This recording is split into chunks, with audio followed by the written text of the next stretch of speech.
دوسری بات استدغار الذنب،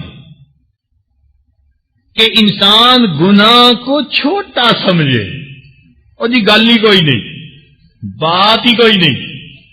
یہ جو گناہ کو چھوٹا سمجھنا ہے نا، یہ پھر گناہ چھوٹا نہیں ہوتا، گناہ بہت بڑا بن جاتا ہے۔ گناہ کو چھوٹا نہ سمجھے، لا تحقرن صغیرۃ ان الجبال من الحصا، کہ تو صغیرہ کو چھوٹا نہ سمجھ، بڑے بڑے پہاڑ چھوٹی چھوٹی کنکریوں سے مل کے بن جایا کرتے ہیں۔ تو گناہ کو چھوٹا سمجھنا، چنانچہ بنی اسرائیل کا ایک واقعہ کتابوں میں لکھا ہے کہ ایک بزرگ تھے، اپنی بستی سے باہر نکلے تو انہوں نے پہاڑوں کو دیکھا جن کے اوپر سبزہ نہیں تھا۔ وہ پہاڑ ایسے تھے بواد غیر ذی زرع کی مانند تھے، کوئی سبزے کا نام و نشان نہیں تھا۔ تو دل میں خیال آیا، یا اللہ اگر یہاں سبزہ ہوتا، آبشاریں ہوتی، بہاریں ہوتی، کتنا اچھا لگتا۔ جو بڑے ہوتے ہیں نا اور قریب ہوتے ہیں، پھر چھوٹی باتوں پہ بھی ان کی پکڑ ہو جاتی ہے۔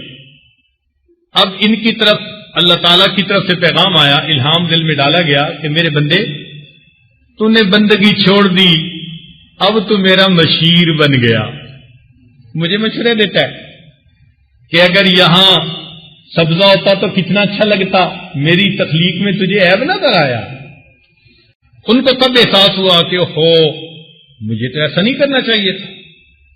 چنانچہ بڑے نادم، بڑے شرمندہ، انہوں نے اپنے نفس کو سزا دینے کے لیے نیت کر لی کہ جب تک اللہ تعالی کی طرف سے اس گناہ کی معافی کی مجھے واضح طور پر کیفیت محسوس نہیں ہو جائے گی، میں کھانا نہیں کھاؤں گا۔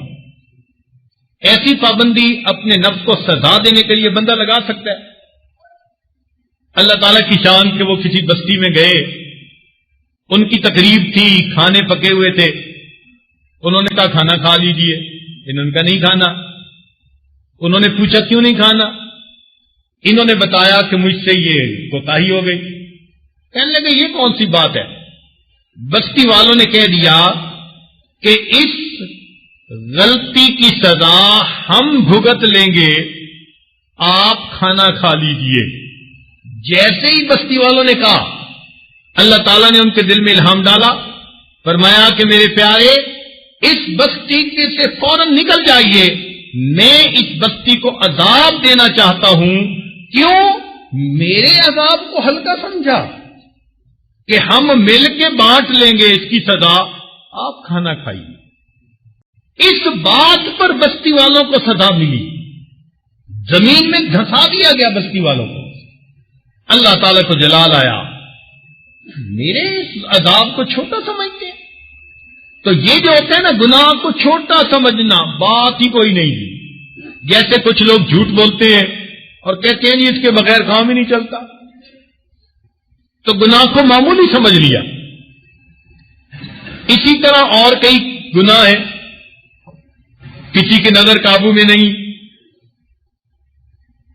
ایک آدمی سگریٹ پیتا ہے، اب وہ جب اس کو بتایا جائے کہ بھائی یہ چیز اچھی نہیں، اور جی میں سگریٹ ہی پیتا ہوں نا، ہیروئن تو نہیں پیتا، اب وہ اس کو چھوٹی سی چیز سمجھ رہا ہے۔ یہ جو گناہ کو چھوٹا سمجھنا ہے، اسی وجہ سے گناہ بڑا بن جایا کرتا ہے۔ تیسری چیز جس سے گناہ بڑا بنتا ہے، السرور بالذنب، کہ گناہ تو کیا اور لطف پایا گناہ سے، بندہ کہ جی بڑا مزہ آیا گناہ کر کے۔ جب یہ الفاظ کہے گا تو یہ کوئی بھی گناہ جو اس نے کیا یہ چھوٹا نہیں رہے گا، اب یہ اللہ تعالیٰ کے ہاں بڑا گناہ بن جائے۔ چوتھی بات، ان یتہاون بستر اللہ، کہ اللہ تعالیٰ تو بندے کے عیبوں کو چھپائیں اور ستر پوشی کریں، اور یہ ستر پوشی کی وجہ سے اور جرت کرتا چلا جائے آگے، کسی کو پتہ ہی نہیں جی میں کیا کر رہا ہوں۔ یہ جو اس کے اندر اور آگے بڑھنے کی بات پیدا ہوتی ہے، یہ پھر اس گناہ کو بڑا بنا دیتی ہے۔ اور پانچویں چیز فرمایا المجاہرہ، کہ کھلم کھلا گناہ کرنا، یا گناہ کر کے لوگوں میں علل اعلان تذکرے کرنا۔ آج کل کے نوجوان دوسرے نوجوانوں کو اپنی کارگزاریاں سناتے ہیں، میں نے چوری کی تو ایسے کی، میں نے یہ گناہ کیا تو ایسے کیا۔